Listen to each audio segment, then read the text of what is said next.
अध्याय 18। बुराई की भूमिका। यह देश बहुत भ्रामक है। गोपाल ने नम्रता से सोचा, आप ऐसा क्यों कह रहे हैं मित्र? नागा लोग स्पष्ट रूप से बुरे हैं, है ना? लगभग सभी लोग इसे स्वीकार करते हैं। उसके बाद भी नागाओं ने न्याय की रक्षा के लिए एक ऐसे व्यक्ति की सहायता की जिसे इसकी आवश्यकता थी। बुराई से ऐसा अपेक्षित नहीं। यह बहुत ही अच्छा बिंदु है, हे महान नीलकंठ। जो गलती मैंने की है उसे देखते हुए मैं किसी पर भी आक्रमण नहीं करूंगा जब तक मुझे पक्का विश्वास नहीं हो जाता। एक अत्यंत ही बुद्धिमानी भरा निर्णय। तो क्या आप भी ऐसा सोचते हैं कि नागा लोग बुरे नहीं हैं? इसका उत्तर मैं कैसे दे सकता हूँ मित्र? मेरे पास इस उत्तर को प्राप्त करने का विवेक नहीं है। मैं नीलकंठ नहीं हूँ। शिव मुस्कुराया। किंतु आपका अपना मत तो है, क्या नहीं है? शिव ने गोपाल के बोलने की प्रतीक्षा की। जब वासुदेव पंडित ने कुछ उत्तर नहीं दिया तो फिर एक खिली हुई मुस्कान उसके मुख पर उभरी। उसने इस चर्चा को समाप्त कर दिया। उसके बाद एक परेशान करने वाले विचार ने उसे घेर लिया। कृपया यह न कहें कि नागालोग भी नीलकंठ की पौराणिक गाथा में विश्वास रखते हैं। गोपाल कुछ क्षण के लिए चुप रहा। शिव ने दोबारा अपनी त्योरी चढ़ाकर कहा, पंडित जी, कृपया मुझे उत्तर दें। क्या नागा लोग नीलकंठ की पौराणिक गाथा में विश्वास करते हैं? जो मुझे पता है, हे महान महादेव, उनमें से अधिकतर नीलकंठ में विश्वास नहीं रखते। लेकिन क्या आप सोचते हैं कि यह उन्हें बुरा बना देता है? शिव ने सिर हिलाया। नहीं, निसंदेह नहीं। कुछ क्षण चुप्पी छाई रही। शिव ने गहरी सांस ली। तो फिर उत्तर क्या है? मैंने भारत के प्रत्येक हिस्से में यात्रा की। नागाओं के सिवा लगभग सभी समुदायों से मिला। और यदि कोई भी बुरे नहीं है तो बुराई ने अपना सिर नहीं उठाया है। संभव है कि मेरी आवश्यकता ही नहीं है। क्या आप निश्चित तौर पर कह सकते हैं कि केवल मानव ही बुरे हो सकते हैं मित्र? कुछ लोगों की बुराई में आसक्ति हो सकती है। संभव है कि उनमें बुराई का एक छोटा अंश ही हो, किंतु एक बड़ी बुराई जिसका समाधान केवल नीलकंठ के पास हो, वह मानवीय सत्ता से परे औरों में भी हो सकती है। शिव ने अपनी त्योरी चढ़ाई। मैं समझा नहीं। जब बुराई इतनी बड़ी है तो क्या वह कुछ लोगों में संकेंद्रित रह सकती है? शिव चुप रहा। प्रभु मनु ने कहा था कि लोग बुरे नहीं हैं। सच्ची बुराई का अस्तित्व उनसे परे है। वह लोगों को आकर्षित करती है। वह अपने शत्रुओं के मध्य में गड़बड़ी उत्पन्न करती है। लेकिन बुराई स्वयं में इतनी बड़ी है कि इसे कुछ लोगों तक ही सीमित नहीं किया जा सकता है। शिव ने त्योरी चढ़ाई। आपके कहने से कुछ ऐसी अनुभूति हो रही है कि बुराई एक शक्ति है जो अच्छाई के समकक्ष है, और यह स्वयं ही कार्य नहीं करती बल्कि लोगों को अपना माध्यम बनाती है। संभव है कि अच्छे लोग भी किसी उद्देश्य के चलते बुराई की सेवा करते हैं। यदि बुराई किसी उद्देश्य को पूरा करती है तो उसे कैसे नष्ट किया जा सकता है? बुराई एक उद्देश्य की सेवा करती है। यह बहुत ही मनोरंजक विचार है, हे नीलकंठ। कैसा उद्देश्य? विध्वंस का उद्देश्य। ब्रह्मांड उसकी योजना क्यों बनाएगा? चलिए इसे दूसरे प्रकार से देखते हैं। क्या आप मानते हैं कि ब्रह्मांड में कुछ भी अनियमित नहीं है और प्रत्येक वस्तु जो अस्तित्व में है उसका कोई कारण है? साथ ही प्रत्येक वस्तु का एक उद्देश्य है। हाँ, यदि कोई वस्तु अनियमित प्रतीत होती है तो इसका अर्थ यह है कि हमने अभी तक उसके उद्देश्य को आविष्कृत नहीं किया है। तो इस प्रकार बुराई क्यों अस्तित्व में है? उसे एक बार में ही सदैव के लिए क्यों नहीं नष्ट कर सकते? जब वह नष्ट हुई प्रतीत होती है तब भी पुनः प्रकट हो जाती है। संभव है वह बहुत दिनों के बाद आए, संभवतया किसी दूसरे स्वरूप में आए। किंतु बुराई पुनः प्रकट अवश्य होती है और बार बार हमारे मध्य प्रकट होती रहती है। क्यों? गोपाल के शब्दों को पूरी तरह से समझते हुए शिव ने अपनी आंखें संकुचित की। क्योंकि बुराई भी किसी न किसी उद्देश्य की सेवा करती है। यही प्रभु मनु का भी मानना था। और महादेव की व्यवस्था को इसके संतुलन हेतु कार्य करना है।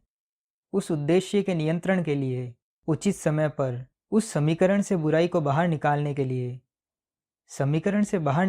लिए आश्चर्यचकित शिव ने पूछा। हाँ, यही प्रभु मनु ने कहा था। उनके धर्मादेश में यह एक पंक्ति मात्र थी। उन्होंने कहा था कि बुराई के विनाशक को इसका अर्थ समझ में आएगा। इसके संबंध में मेरी समझ यही है कि बुराई को पूर्णतः नष्ट नहीं किया जा सकता और उसे पूर्णतः नष्ट करना भी नहीं चाहिए। उचित समय में इसे समीकरण से बाहर निकाल देने की आवश्यकता है। उस समय जब यह पूर्ण विध्वंस हेतु खड़ी हो जाती है, क्या आप ऐसा सोचते हैं कि वही बुराई किसी अन्य समय में किसी अच्छाई के उद्देश्य को पूर्ण कर सकती है? मैं यहाँ उत्तर पाने के लिए आया था मित्र, किंतु आप तो मुझ पर ही प्रश्नों की बौछार कर रहे हैं। गोपाल धीमे से हंसा। मुझे क्षमा करें मित्र, हमारा कार्य आपको उन संकेतों के बारे में बताना है जो हम जानते हैं। हम आपके निर्णय में हस्तक्षेप नहीं कर सकते क्योंकि उसमें बुराई की जीत होने की संभावना है। मैंने मनु के बारे में उन्हें यह कहते हुए सुना है कि अच्छाई और बुराई एक ही सिक्के के दो पहलू हैं।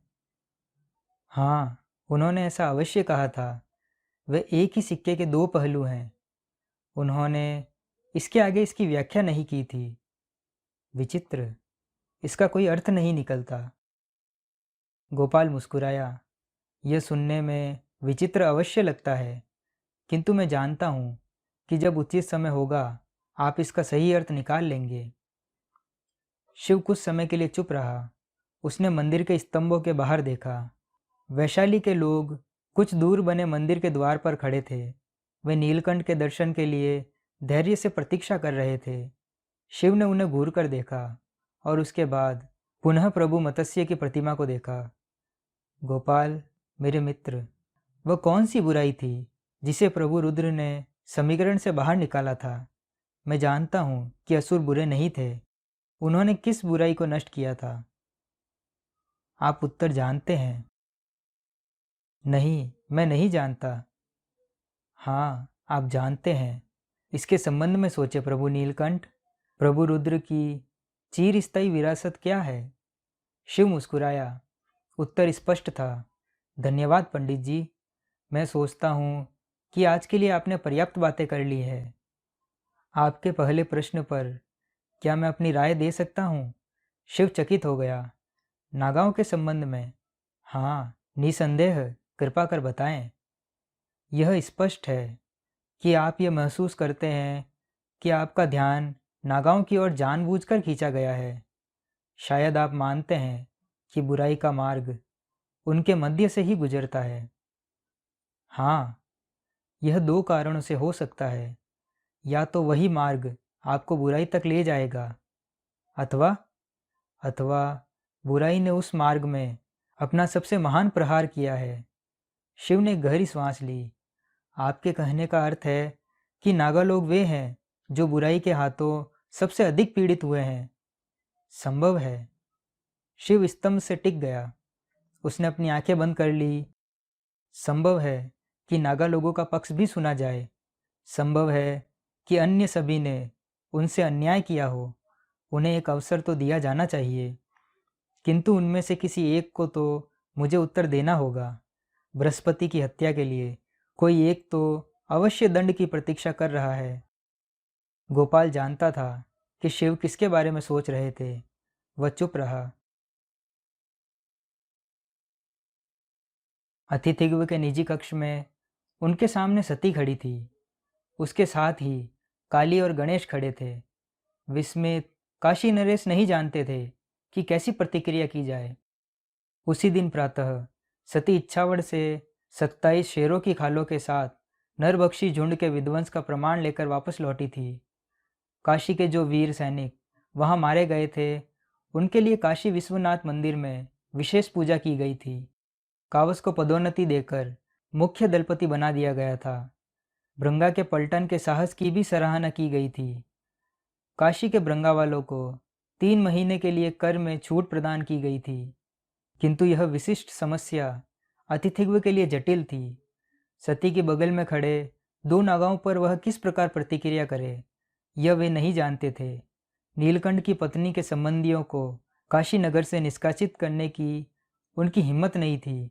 दूसरी ओर वे उन्हें काशी में सार्वजनिक रूप से निवास करने की अनुमति भी नहीं दे सकते थे। उसकी प्रजा इसे एक अपराध मानेगी। नागाओं के बारे में गहरा अंधविश्वास था। देवी, अतिथिग्व ने सावधानी पूर्वक कहा, हम इसकी अनुमति कैसे दे सकते हैं? काली अतिथिग्व को घूर रही थी। वह भी एक रानी थी, किंतु जो अपमान उसका किया जा रहा था, उस पर वह बहुत अधिक नाराज थी। उसने सती की बाह को छूकर कहा, दीदी, भूल जाओ इसे। सती ने मात्र अपना सिर हिलाया।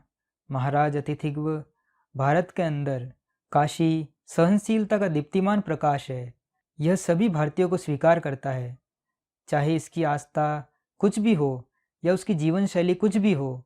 कुछ अच्छे और वीर लोगों को इसलिए स्वीकार न करना क्योंकि वे नागा है, यह उन तथ्यों के विरुद्ध नहीं है। यह नगर प्रताड़ितों और हाशिए पर रहने वालों को आशा देता है। अतिथिग्व ने नीचे की ओर देखा। किंतु देवी, मेरी प्रजा। महाराज, क्या आप अपने लोगों के पक्षपात का साथ देंगे या फिर उन्हें एक अच्छे मार्ग पर चलने का नेतृत्व प्रदान करेंगे?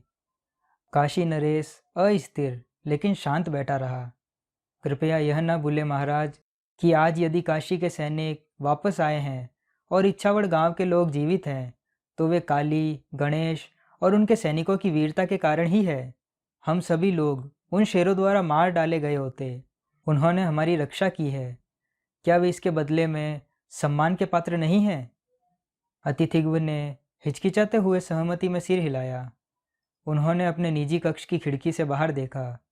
पूर्वी महल का प्रतिबिंब लिए दूर गंगा नदी उत्साहहीन प्रवाह हो रही थी। वहां उसकी प्यारी बहना माया किसी बंदी के समान एक निष्कृष्ट जीवन जी रही थी। वे अपने लोगों में नागाओं के प्रति भय को हटाना चाहते थे।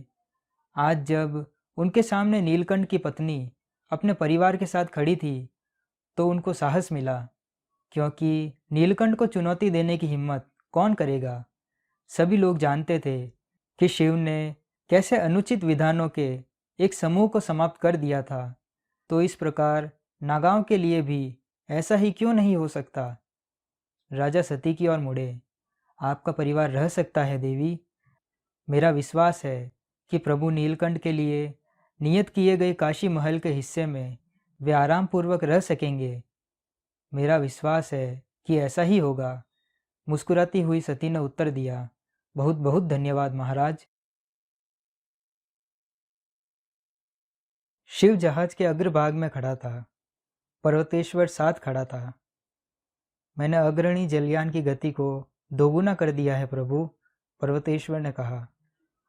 शिव ने पर्वतेश्वर से आग्रह किया था कि उनके जलयानों के समूह को शीघ्र ही काशी पहुंचा दिया जाए। उसे अपने परिवार से अलग रहते 2 वर्ष बीत चुके थे। यह एक लंबा समय था और वह उनसे मिलने के लिए बेचैन था। धन्यवाद सेनापति, शिव मुस्कुराया।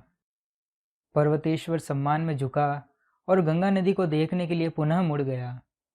शिव मुस्कुराते हुए बोला, तो फिर आपका वैवाहिक जीवन कैसा है सेनापति?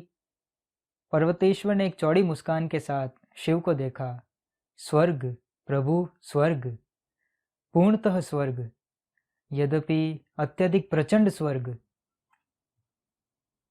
शिव मुस्कुराया। सामान्य नियम लागू होता प्रतीत नहीं होता है ना? पर्वतेश्वर ठहाका मारकर हंस पड़ा। आनंदमयी प्रतिदिन नियम परिवर्तित करती रहती है और मैं मात्र उनका अनुसरण करता हूँ। शिव भी ठहाका मारकर हंस पड़ा और उसने अपने मित्र के कंधे पर थपकी दी। उन नियमों का अनुसरण करो मित्र, उन नियमों का अनुसरण करो। वह आपसे प्रेम करती है, आप उसके साथ बहुत सुखी रहेंगे। पर्वतेश्वर ने हृदय से सहमत होते हुए सिर हिलाया। आनंदमयी ने मुझे बताया कि उसने एक तेज चलने वाली नौका को सम्राट दिलीप के पास भेजा है, ताकि आपके विवाह संस्कार संबंधी जानकारी उन्हें दी जा सके। शिव ने कहा। जी हाँ, उसने भेजा था, पर्वतेश्वर ने कहा। महाराज हमारे स्वागत के लिए काशी पधार रहे हैं। उन्होंने वचन दिया है कि काशी में हमारे आगमन के 10 दिनों के भीतर ही एक भव्य समारोह का आयोजन करेंगे। यह तो बहुत ही आनंददायक होगा। जी प्रभु, नंदी ने पूछा। नंदी और भागीरथ शिव के कक्ष में थे। जब हम काशी पहुंचेंगे तो राजकुमार भागीरथ के निकट रहना। क्यों प्रभु? भागीरथ ने पूछा। शिव ने अपना हाथ ऊपर उठाया। मेरा विश्वास करें। भागीरथ ने अपनी आंखें संकुचित की। मेरे पिता काशी आ रहे हैं। शिव ने सहमति में सिर हिलाया। मैं राजकुमार की परछाई बनकर रहूंगा प्रभु, नंदी ने कहा। जब तक मैं जीवित हूँ उन्हें कुछ नहीं होगा। शिव ने उसकी ओर देखा। तुम्हें भी कुछ नहीं होना चाहिए नंदी। आप दोनों ही अपनी आंखें खुली रखें और सावधान रहें। मेरे बेटे, सती ने कार्तिक को अपनी बाहों में लेते हुए कहा। कार्तिक मात्र 3 वर्ष का था, किंतु सोमरस के प्रभाव के कारण वह 6 वर्ष का प्रतीत हो रहा था। वह चिल्लाया, माँ। सती ने उसे अपनी बाहों में लेकर चारों ओर घुमा दिया। मुझे तुम्हारी बहुत याद आई।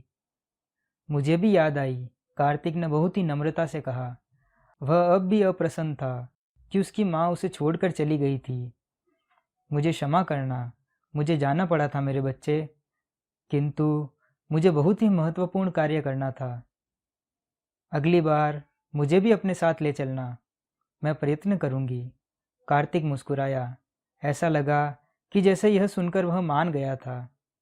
उसके बाद उसने अपनी लकड़ी की तलवार म्यान से बाहर निकाली। माँ, इसे देखो। सती ने त्योरी चढ़ा ली। यह क्या है? जिस दिन आप मुझे छोड़कर गई थी उसी दिन से मैंने सीखना प्रारंभ कर दिया था कि युद्ध कैसे करें। यदि मैं एक अच्छा सैनिक होता तो आप मुझे भी साथ लेकर जाती ना। सती की मुस्कान खिल गई और उसने कार्तिक को उठाकर अपनी गोद में बैठा लिया।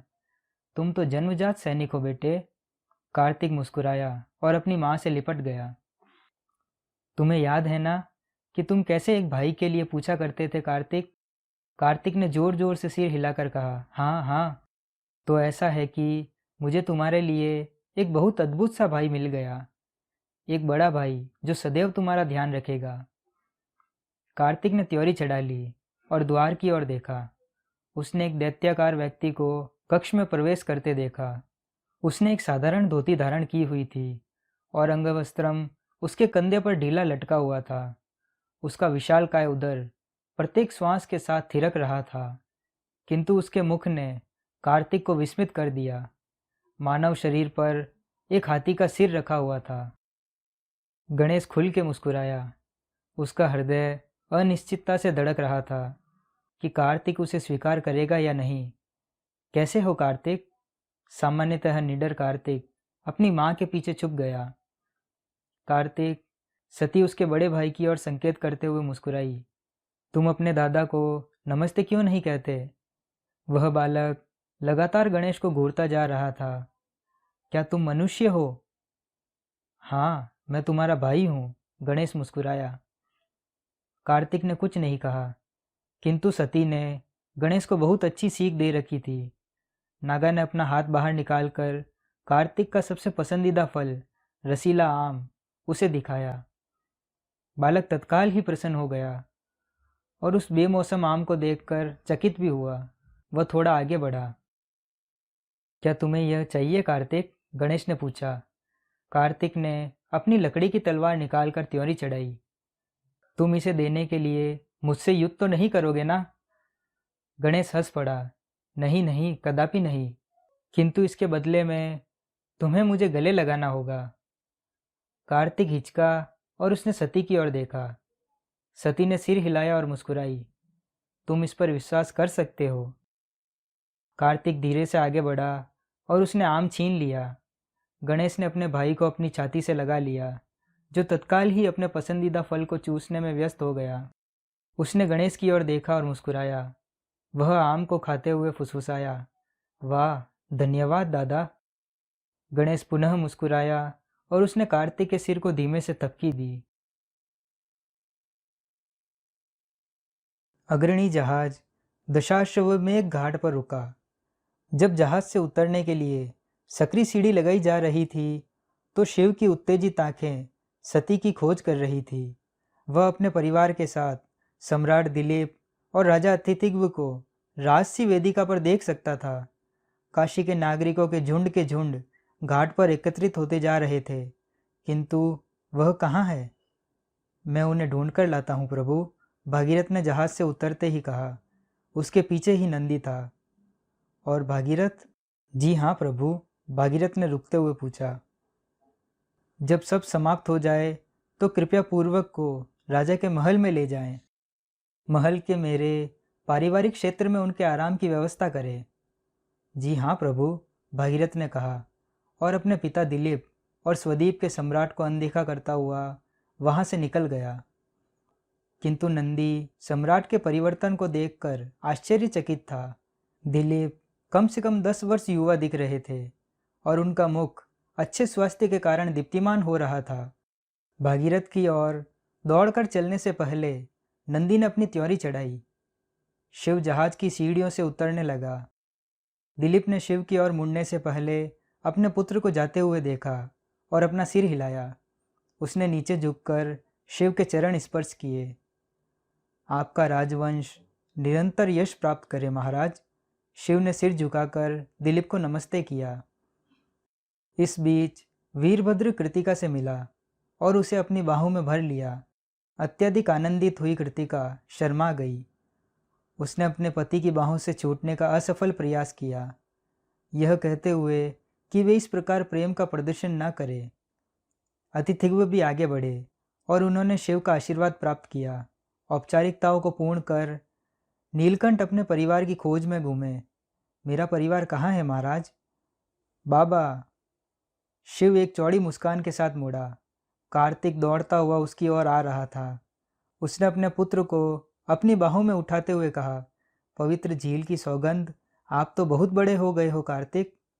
मुझे आपकी बहुत याद आई। अपने पिता से कसकर लिपटते हुए कार्तिक ने कहा। मुझे भी तुम्हारी बहुत याद आई, शिव ने कहा। अपने पुत्र को देखने का आनंद उस समय आश्चर्य में बदल गया जब उसे मुंह में पानी ला देने वाले पके हुए आम की सुगंध आई। इस मौसम में आपको किसने आम दिए? ठीक उसी समय सती शिव के सामने प्रकट हुई। मुस्कुराते हुए शिव ने अपने दाहिने हाथ में कार्तिक को थामा और बाएं हाथ से सती को अपने घेरे में ले लिया। अत्यधिक निकट, पूरी तरह से अनजान बनते हुए कि सहस्त्रों लोग उन्हें घूर रहे थे। मुझे तुम दोनों की बहुत याद आई और हमें आपकी बहुत याद आई। सती ने अपना सिर पीछे कर अपने पति को देखते हुए कहा। शिव ने उसे फिर से अपने निकट खींच लिया। उसकी आंखें बंद थी। वह अपने परिवार के स्पर्श का सुख ले रहा था और उसकी पत्नी और बेटा उसके कंधे पर अपने सिर रखे हुए थे। चलो घर चलते हैं। काशी के पवित्र मार्ग से शिव की सवारी धीमे धीमे चल रही थी। अयोध्या के सम्राट और काशी के राजा की सवारियां उनके पीछे थी, जबकि वह दल जिसने शिव के साथ यात्रा की थी वह उन सबके पीछे चल रहा था। 2.5 वर्षों के बाद उनके प्रभु की एक झलक पाने के लिए काशी के नागरिक गलियों में पंक्तिबद्ध थे।